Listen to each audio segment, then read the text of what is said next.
Topic है अध्याय first. इसमें भारतीय दार्शनिक विचारधाराओं का योगदान। शिक्षा और दर्शन में घनिष्ठ संबंध पाया जाता है क्योंकि शिक्षा के निश्चित उद्देश्य होते हैं और ये उद्देश्य दर्शन की सहायता से ही विकसित किए जाते हैं। इनमें सांख्य, योग, वेदांत, बौद्ध और जैन दर्शनों का योगदान महत्वपूर्ण है। इसमें आएगा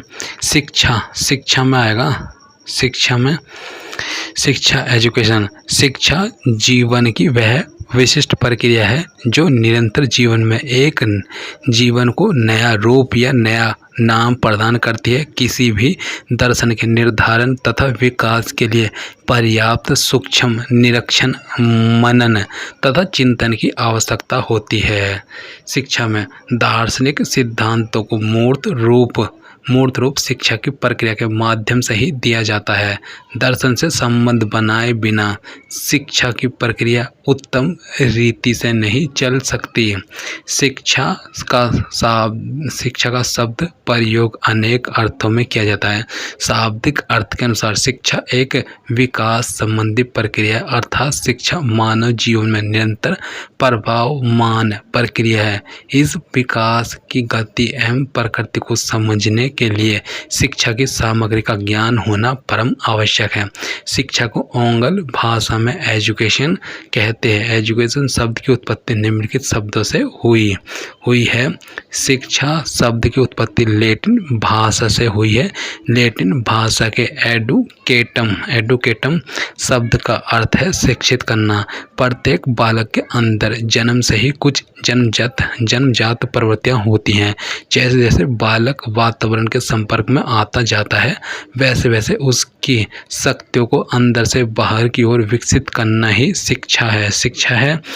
इस प्रकार शिक्षा शब्द का अर्थ जन्मजात शक्तियों का सर्वांगीण विकास करना है। अतः व्यापक अर्थ में शिक्षा का तात्पर्य मानव जीवन के उन समस्त पक्षों से है जो उसे परिष्कृत रूप में ढालते हैं तथा सभ्य बनाते हैं। शिक्षा का संकुचित रूप से तात्पर्य विद्यालयों में दी जाने वाली शिक्षा से है। वास्तविक रूप में शिक्षा का प्रथम स्रोत राज्य होता है। शिक्षा के संबंध में कुछ प्रमुख सिद्धांतों के मत निम्नलिखित हैं। J.S. मिल के अनुसार शिक्षा द्वारा एक पीढ़ी के लोग दूसरी पीढ़ी के लोगों में संस्कृति का संक्रमण करते हैं ताकि वे उसका संरक्षण कर सके और यदि संभव हो तो उसमें उन्नति भी कर सके। टैगोर के अनुसार शिक्षा का अर्थ मस्तिष्क को इस योग्य बनाना है कि वह सत्य की खोज कर सके तथा अपना बनाते हुए उसको व्यक्त कर सके। इस अध्याय में भारतीय दर्शन, शिक्षा में भारतीय दार्शनिक विचारधाराओं का योगदान, सांख्य दर्शन, योग दर्शन, वेदांत दर्शन, बौद्ध दर्शन, जैन दर्शन, दयानंद दर्शन, इस्लामी धर्म दर्शन पर आधारित शिक्षा। फिर इसमें आ जाएगा शिक्षा में आएगा फ्रोबेल के अनुसार इसमें आएगा शिक्षा वह प्रक्रिया जिसके द्वारा बालक की जन्मजात शक्तियाँ बाहर निकलती हैं। विवेकानंद के अनुसार शिक्षा मनुष्य के अंदर सन्निहित पुण्यता का दर्शन है। कांट के अनुसार शिक्षा व्यक्ति की उस पुण्यता का विकास है जिसकी उसमें क्षमता है। सुकरात के अनुसार शिक्षा का अर्थ प्रत्येक मनुष्य के मस्तिष्क में अदृश्य रूप से विद्वान संसार के सर्वमान्य विचारों को प्रकाश में लाना। जय कृष्णमूर्ति के अनुसार शिक्षा संवाद की प्रक्रिया और स्नेह की अनुभूति है। पाल फेरे के अनुसार शिक्षा का अर्थ संप्रेषण एवं संवाद है, न कि ज्ञान का हस्तांतरण। मैकेने जी के अनुसार शिक्षा के संकुचित अर्थ का तात्पर्य बच्चों द्वारा उनकी शक्तियों के विकास के लिए चेतनापूर्ण प्रयास है। दर्शन में आएगा। दर्शन में फिलोसफी दर्शन अंग्रेजी भाषा के फिलोसफी शब्द का रूपांतरण है। इस शब्द की उत्पत्ति ग्रीक भाषा के दो शब्दों फिलोस तथा सोफिया से हुई है। फिलोस का अर्थ प्रेम अथवा अनुराग और सोफिया का अर्थ है ज्ञान, अर्थात फिलोसफी का शाब्दिक अर्थ ज्ञान के प्रति अनुराग अथवा ज्ञान का प्रेम है। विशिष्ट तथा अधिक प्रत्यक्ष रूप में दर्शन का अर्थ अमूर्त चिंतन करने के उस प्रयास से है जिसके द्वारा आत्मा, ईश्वर, प्रकृति तथा संपूर्ण जीवन का रहस्य उद्घाटन किया जाता है। वास्तव में सत्य की खोज करना ही दर्शन है। भारतीय परिवेश में दर्शन का अर्थ दर्शन पद की व्युत्पत्ति के दो अर्थ हैं। पहले दर्श्यते अनेन इति दर्शनम। इस व्युत्पत्ति के अनुसार संस्कृत में दर्शन का अर्थ होता है जिसके द्वारा देखा जाए। दूसरे दर्शन शब्द से ही वे सभी पद्धतियाँ अपेक्षित हैं जिनके द्वारा परामार्थ का ज्ञान होता है। देखा जाए इस पद का अर्थ या तो ज्ञान प्राप्त किया जाए, यह भी हो सकता है। फिर भी इस संबंध में यह ध्यान रखना उचित है कि ज्ञान प्राप्त करने के अनेक साधन हैं, जैसे प्रत्यक्ष, अनुमान, उपमान, शब्द आदि, किंतु इन सभी में सबसे प्रसिद्ध और प्रमुख साधन प्रत्यक्ष है। इस मार्ग प्रत्यक्ष है। दर्शन के संबंध में कुछ प्रमुख विद्वानों के मत निम्नलिखित हैं। प्लेटो के अनुसार जो व्यक्ति ज्ञान को प्राप्त करने तथा नई नई बातों को जानने के लिए रुचि प्रकट करता है तथा जो कभी संतुष्ट नहीं होता, उसे दार्शनिक कहा जाता है। हेंडरसन के अनुसार दर्शन ऐसी सबसे जटिल समस्याओं का कठिन, अनुशासित तथा सावधानी से किया हुआ विश्लेषण है जिनका मानव ने कभी अनुभव किया हो। फिर इसमें आएगा यह सोपेन हावर के अनुसार संसार का प्रत्येक व्यक्ति जन्मजात दार्शनिक है। बर्ट्रैंड रसेल के अनुसार अन्य क्रियाओं के समान दर्शन का मुख्य उद्देश्य ज्ञान की प्राप्ति है। कौटिल्य के अनुसार आनुवांशिकी विद्या ही दर्शन है। डॉक्टर बलदेव उपाध्याय के अनुसार दर्शन एक ठोस सिद्धांत है, ना कि अनुमान या कल्पना। इसे व्यवहार में लाकर व्यक्ति निर्धारित लक्ष्य या मार्ग प्रस्तुत कर लेता है। डॉक्टर राधा कृष्णन के अनुसार यथार्थता के स्वरूप का तार्किक विवेचन की दर्शन है। महात्मा गांधी के अनुसार दर्शन एक प्रयोग है जिसमें मानव व्यक्तित्व एवं सत्य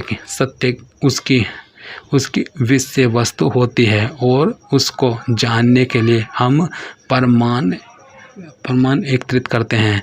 अतः दर्शन शास्त्र को एक ऐसे प्रयास के रूप में परिभाषित किया जा सकता है जिसके द्वारा मानव अनुभूतियों के संबंध में समग्र रूप में सत्यता से विचार किया जाता है, अथवा जो संपूर्ण अनुभूतियों को बोधगम्य बनाता है।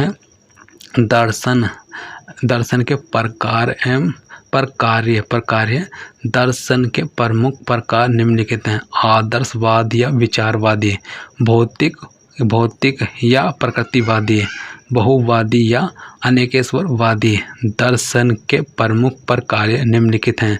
विश्लेषणात्मक प्रकार्य, मानकीय प्रकार्य, बौद्धिक प्रकार्य। दर्शन के तत्व शिक्षा की प्रक्रिया, उद्देश्य, पाठ्यक्रम, विधियाँ, पर विधियाँ, शिक्षक की भूमिका, शिक्षा की व्यवस्था आदि का स्वरूप विकसित करते हैं। दर्शन को शिक्षा सिद्धांत माना जाता है। दर्शन को शिक्षा दर्शन माना जाता है। इसलिए दार्शनिकों ने शिक्षण संस्थानों तथा आश्रमों की स्थापना की जिससे दार्शनिक विचारधाराओं को व्यवहारिक रूप प्रदान किया जा सके।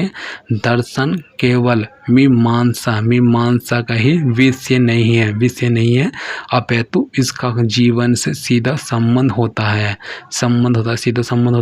शिक्षा व दर्शन के संबंध को निम्न चार से समझा जा सकता है। दर्शन एवं शिक्षा इसमें आ जाएगा। दर्शन एवं शिक्षा में दर्शन के तत्व मीमांसा सत्य का प्रकाश, ज्ञान मीमांसा ज्ञान का स्वरूप, मूल्य मीमांसा ज्ञान के चयन के मानक, तर्क मीमांसा ज्ञान प्राप्त करने के साधन, शिक्षा के घटक आएगा।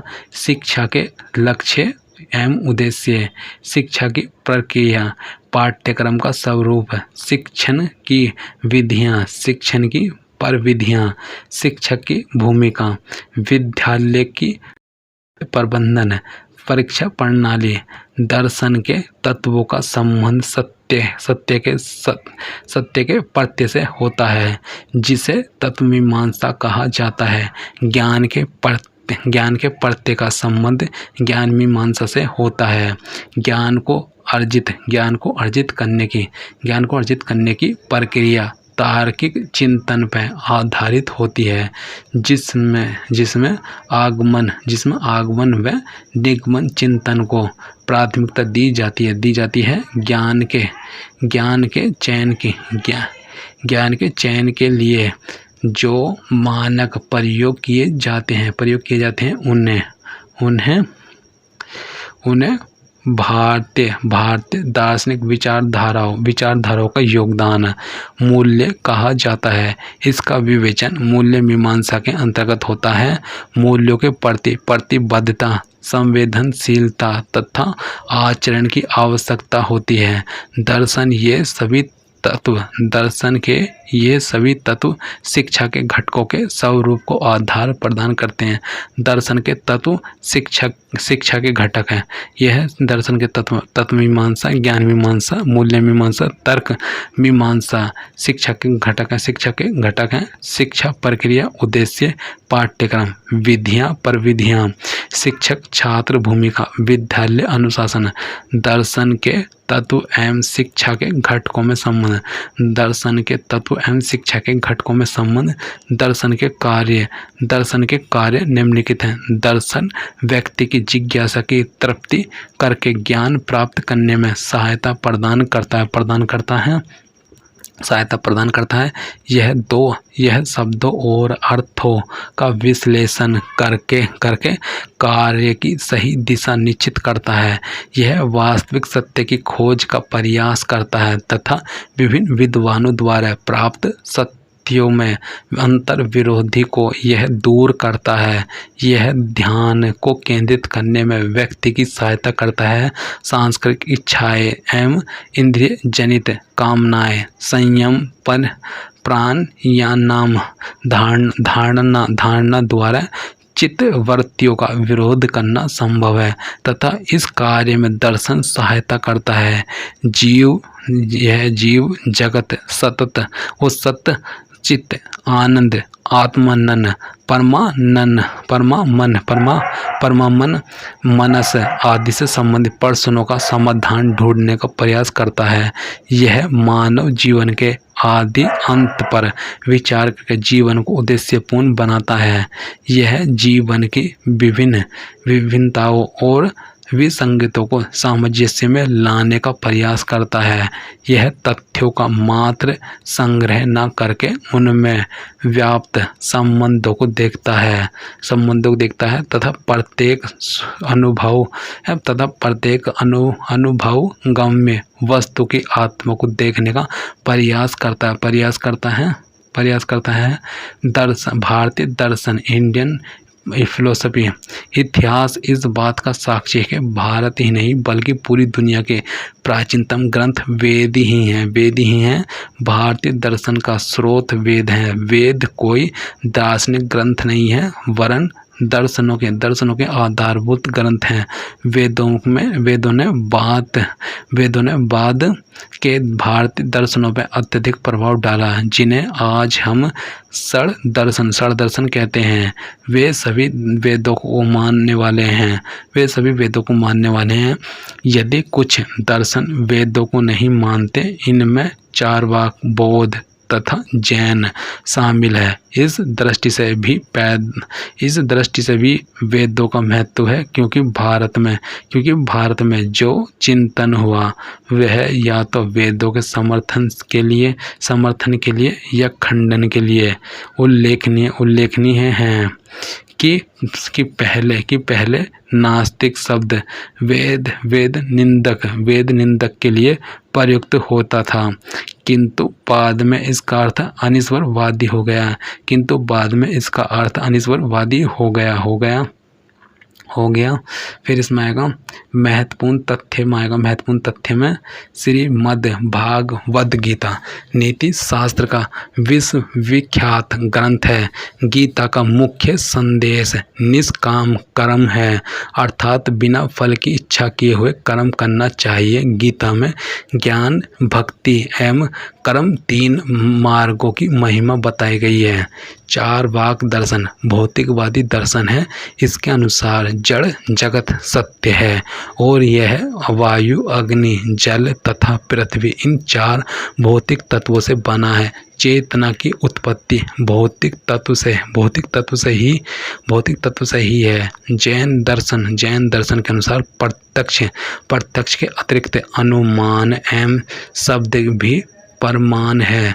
इस दर्शन के अनुसार जितना सजीव शरीर है उतना ही चैतन्य जीव है। सांसारिक बंधन से छुटकारा पाने हेतु सम्यक दर्शन, सम्यक ज्ञान और सम्यक चरित्र 3 उपाय बताए गए हैं। बौद्ध दर्शन के अनुसार जगत के सभी जीवों में एवं सभी दशाओं में दुख वर्तमान है और इस दुख का कारण है, क्योंकि कोई भी भौतिक आध्यात्मिक वस्तु अकारण नहीं है। संसार की सभी वस्तुएं परिवर्तनशील है। मरण का कारण जन्म है और जन्म का कारण तरसना है और तरसना का कारण अज्ञान है। दुखों के कारण यदि दुखों के कारण नष्ट हो जाए तो दुख का अंत भी हो जाएगा। चौथा सत्य दुख निवृत्ति के उपाय के रूप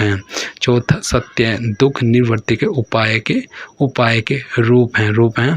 शिक्षा दर्शन का अर्थ प्राचीन काल में किसी भी प्रकार को दर्शन कहा जाता था, परंतु जैसे जैसे ज्ञान के क्षेत्र में विकास हुआ वैसे हमने उसे अलग अनुशासनों विषयों में विभाजित करना प्रारंभ किया, यथा मानव शास्त्र, धर्म शास्त्र, चिकित्सा शास्त्र इत्यादि ज्ञान की उस शाखा को जिसमें अंतिम सत्य अल्टीमेट रियलिटी की खोज की जाती है उसे दर्शन कहा जाता है।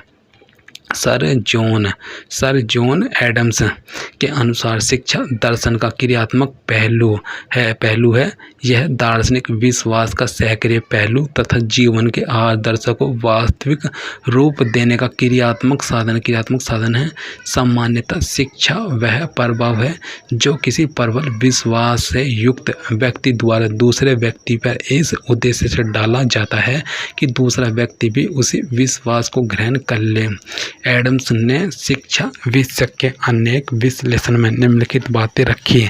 फिर यह प्रक्रिया केवल चेतनशील ही नहीं वरन आयोजित डेलिब्रेट भी है। शिक्षक या गुरु के मस्तिष्क में स्पष्ट रूप से यह आशय होता है कि वह शिष्य के विकास को सुधारे। शिक्षा की दुमुखी प्रक्रिया है जिसमें एक व्यक्तित्व दूसरे व्यक्तित्व के विकास में सुधार करने के लिए उस पर प्रभाव डालता है। शिक्षा के विकास को सुधारने के 2 दो साधन हैं। शिक्षक के व्यक्तित्व का शिक्षक के व्यक्तित्व का शिष्य के व्यक्तित्व पर सीधा प्रभाव डालना। ज्ञान के विभिन्न रूपों का प्रयोग। हैंडरसन के मतानुसार शिक्षा दर्शन शिक्षा की समस्याओं के अध्ययन में दर्शन में प्रयोग है। शिक्षा दर्शन के अर्थ को स्पष्ट करते हुए कनिंघम ने लिखा है, प्रथम दर्शन सभी वस्तुओं का विज्ञान है। इस प्रकार शिक्षा दर्शन शिक्षा की समस्याओं का अपने सभी मुख्य पक्षों में देखता है। द्वितीय दर्शन सभी वस्तुओं को अंतिम तर्कों एवं उपकरणों के माध्यम से जानने का विज्ञान है। इसलिए भी शिक्षा दर्शन शिक्षा के क्षेत्र में गहनतम समस्याओं का समग्र रूप है अध्ययन करता है और शिक्षा विज्ञान के उन समस्याओं को अध्ययन के लिए छोड़ देते हैं जो तात्कालिक है तथा जिनका वैज्ञानिक विधि से सरलतापूर्वक अध्ययन किया जा सकता है। उदाहरण स्वरूप छात्र योग्यता के मापन की समस्या फिर इसमें आ जाएगा। फिर शिक्षा एवं दर्शन का संबंध। शिक्षा तथा दर्शन के बीच केवल घनिष्ठ संबंध ही नहीं अपितु दोनों एक दूसरे पर आश्रित भी है। दर्शन जीवन के उस वास्तविक लक्ष्य को निर्धारित करता है जिसे शिक्षा को प्राप्त करना है। दर्शन शिक्षा के विभिन्न अंगों को प्रभावित करता है। शिक्षा दर्शन का गत्यात्मक साधन है। शिक्षा लक्ष्य को प्राप्त करने का एक साधन भी है।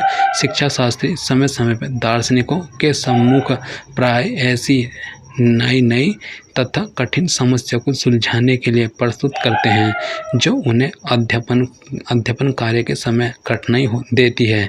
इस प्रकार शिक्षा नए दर्शन को जन्म देती है। प्राय ऐसा देखा गया है कि महान दार्शनिक महान शिक्षा शास्त्री भी हुए हैं।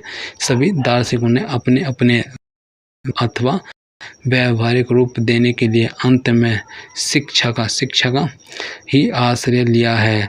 शिक्षा तथा दर्शन के संबंध में कुछ प्रमुख विचार निम्नलिखित हैं। स्पेंसर के अनुसार वास्तविक शिक्षा का संचालन वास्तविक दर्शन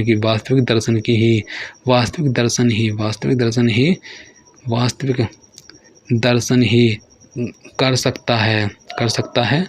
फिर एडम्स के अनुसार शिक्षा दर्शन का क्रियाशील पक्ष है। यही दार्शनिक चिंतन की सक्रिय पहलू है। J.S. रोज के अनुसार दर्शन तथा शिक्षा किसी एक ही सिक्के के दो पहलू हैं जो एक ही वस्तु के विभिन्न दृष्टिकोणों को प्रयुक्त करते हैं और वे एक दूसरे में अंतर्निहित हैं। हर्बर्ट के अनुसार जब तक समस्त दार्शनिक समस्याओं को व्यावहारिक रूप नहीं दिया जाएगा तब तक शिक्षा को चैन नहीं आ सकता। रोज में आएगा। रोज ने अपनी परिभाषा में स्पष्ट किया है कि शिक्षा एवं दर्शन एक ही सिक्के के दो पहलू हैं। दर्शन सैद्धांतिक पहलू है जबकि शिक्षा गतिशील तथा व्यावहारिक पहलू है।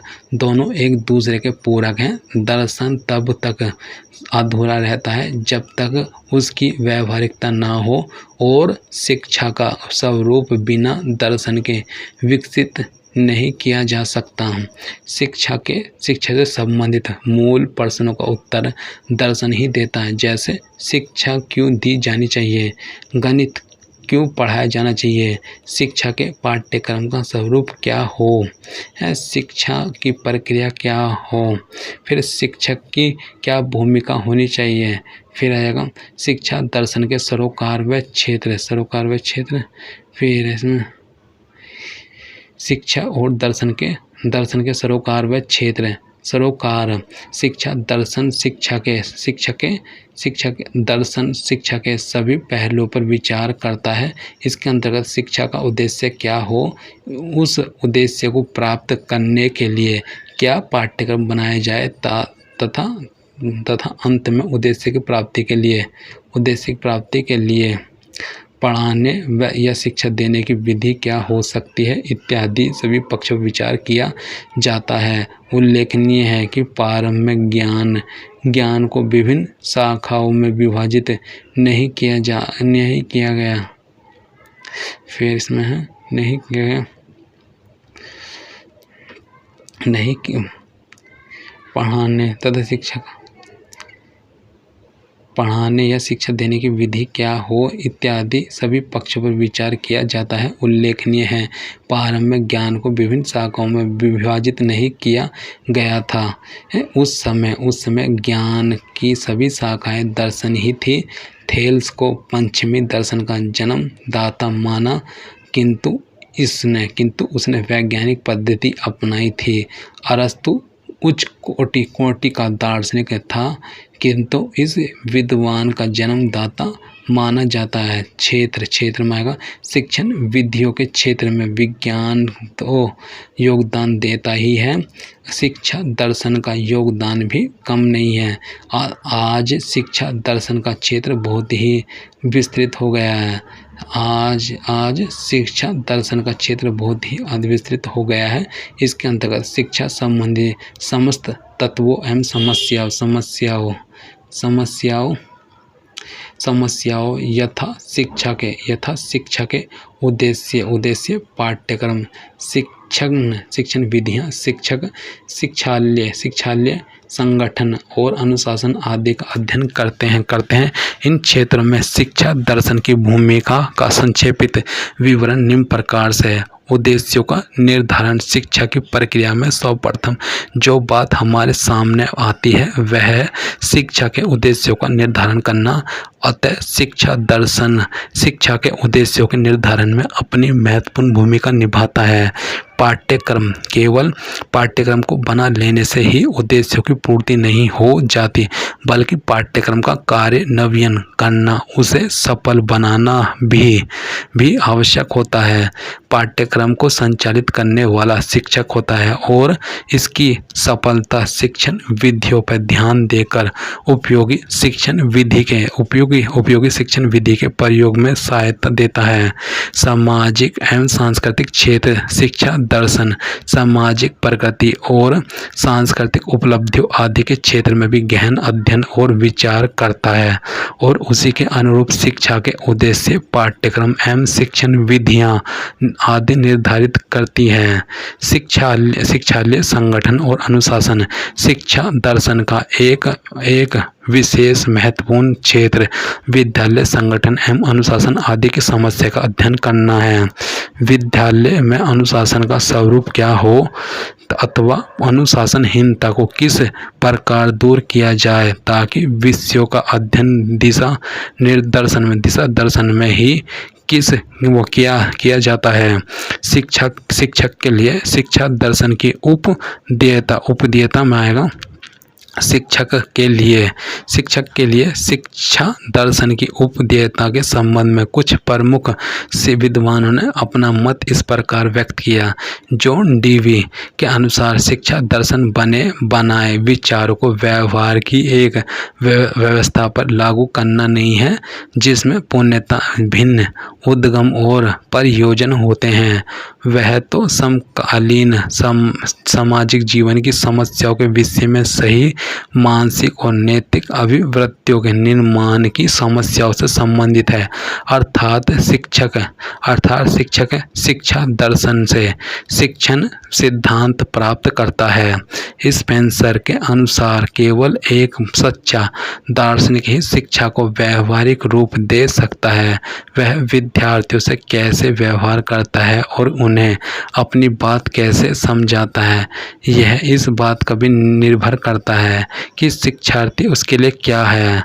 बर्ट्रैंड रसेल के अनुसार दर्शन शास्त्र का अध्ययन प्रश्नों के सुनिश्चित उत्तर प्राप्त करने हेतु नहीं किया जाना चाहिए बल्कि स्वयं प्रश्नों के लिए किया जाना चाहिए, क्योंकि ये प्रश्न संभावनाओं की हमारी अवधारणा को व्यापक बनाते हैं, हमारी बौद्धिक कल्पना को समृद्ध करते हैं और हटवादी सुनिश्चितता को इस कम करते हैं, जो कि कल्पना के विरुद्ध मस्तिष्क को बंद कर देती है, बल्कि सर्वोपरि क्योंकि विश्व की महानता जिस दर्शन विचार करता है, मस्तिष्क को भी महान और विश्वास से एकीकरण के योग्य बना देती है, जो कि उसके सर्वोच्च शुभ का निर्माण करता है। नोट: शिक्षक के लिए शिक्षा दर्शन का सबसे बड़ा योगदान शिक्षा के लक्ष्य और आदर्शों को लेकर है। आधुनिक शिक्षा प्रणाली में शिक्षा दर्शन का महत्व। आधुनिक शिक्षा प्रणाली शिक्षा दर्शन का महत्व। शिक्षा दर्शन में शिक्षा और दर्शन दो शब्द मिले हुए हैं तथा ये दोनों शब्द मानव के जीवन में घनिष्ठ संबंध रखते हैं। ये दोनों अंग एक सिक्के के दो पहलू माने जाते हैं। दर्शन जीवन का विचारात्मक सैद्धांतिक पक्ष है, जबकि शिक्षा क्रियात्मक व्यावहारिक पक्ष है। शिक्षा दर्शन का महत्व शिक्षक के लिए निम्नलिखित कारणों से है। शिक्षा संबंधी समस्याओं का हल, शिक्षा का पथ प्रदर्शन, शिक्षा प्रक्रिया की स्पष्टता, शैक्षणिक प्रश्न जीवन दर्शन से संबंधित है। शिक्षा में प्रयोग के लिए अवसर है। शिक्षा और दर्शन अन्यों आश्रित है। शिक्षा के उद्देश्यों का निर्धारण, फिर शिक्षा के सिद्धांत, उद्देश्य, पाठ्यक्रम, छात्र, प्रकाशक आदि की सम्यक जानकारी। शिक्षण विधियों का निर्माण, अनुशासन की स्थापना हेतु